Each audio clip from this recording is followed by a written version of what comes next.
Hey everyone, it's Rogue Rage. We're here with a buddy fight deck profile for Jackknife Aster, run by our new friend Nick. I got to play Nick. I was really impressed. Never played Jackknife against Aster before. So I just wanted to get a deck profile, and I'll let him get it started. All right.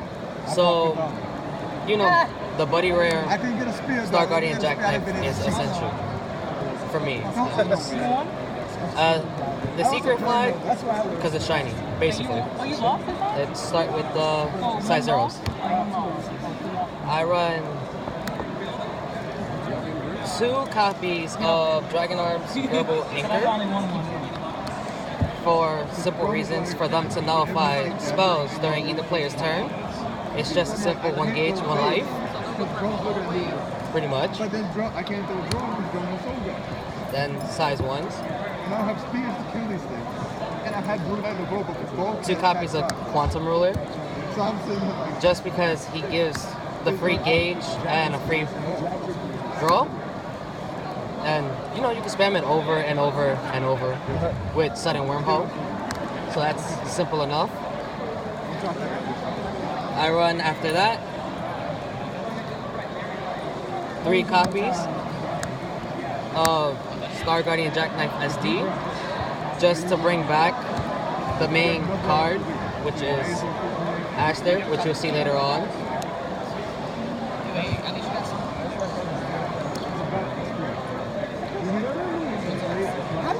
Two copies of Radiant Alma. Radiant Alma I only use for the double attack, just for people who run Raging Spirits specifically, because their cards need to die. Then after that, Dragon Arms Radiant Speedo, I think. This card, if it's in the soul of a Jackknife, it reduces the cost by 1 gauge, and it's capable of dropping this out of the soul to nullify attacks. Then I run 2 copies of Strength, just because I need Penetrate sometimes.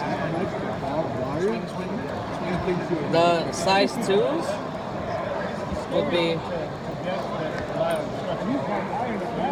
4 copies of my buddy, Star Guardian Jackknife. I pay 1 gauge, and I put any card from the drop zone into a soul. It's easy to cross knives because you can easily this is in the drop, just put it into the soul, gains a crit.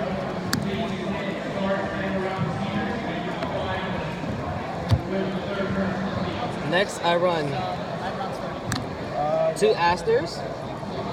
Aster, you can't pop him as long as there's a Dragon Arms in its soul. And if he's on the field, you don't take effect damage, or your weapon can't be destroyed, period, basically. That's what I was expecting. And then 3 Elgar Cannons, just to be explanatory.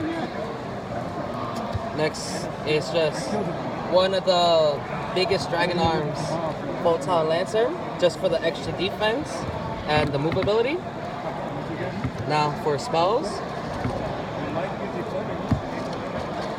2 Space Buildings, just in case. It's nice to at least have 1 on the field. So when your life is about to reach 0, you can drop this and a card from the top of your deck into the drop zone. If it happens to be a spell card, your life goes to 2 instead.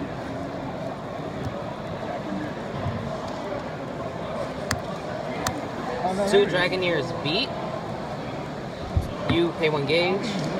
You can either add a weapon to your hand for the cost of 1 life, or you can give your weapon an extra critical and 2,000 power.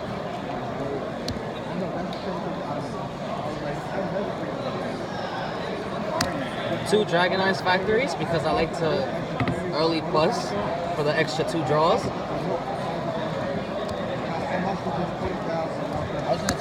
2 Brave Memories, just for the simple fact that once you have 5 life or less, you pay 1 gauge, you draw 2.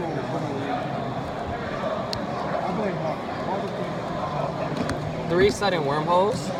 I try to balance it out. Sudden Wormhole lets you either call a monster from your drop zone, or during your opponent's turn, you're allowed to call a size 1 or less from your hand to the field. Then after that, it's just shields. Just shields.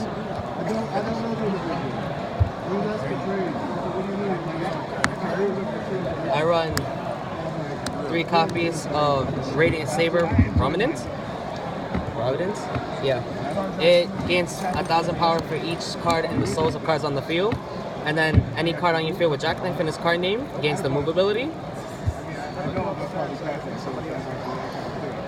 Then Cosmo Saber Gold Ritter. This card allows me to search for Jackknife by discarding it out my hand for 2 gauge. And then if my Jackknife has 3 or more souls in it, this card gains plus 2 critical, which is nice for swinging at opponents that don't really have much to defend themselves with. The impacts, I run 2 Radiant Punishers. They're pretty much self-explanatory. And 1 Radiant Stream. Radiant Stream allows me to put 5 Dragon Arms from my drop zone back into my deck. And I stand a weapon and a monster on my field. And when they attack, my opponent cannot counter them at all. That's pretty much it. All right, Nick, thanks for sharing. If you guys enjoyed the content, please like, comment, and subscribe. Bye, guys.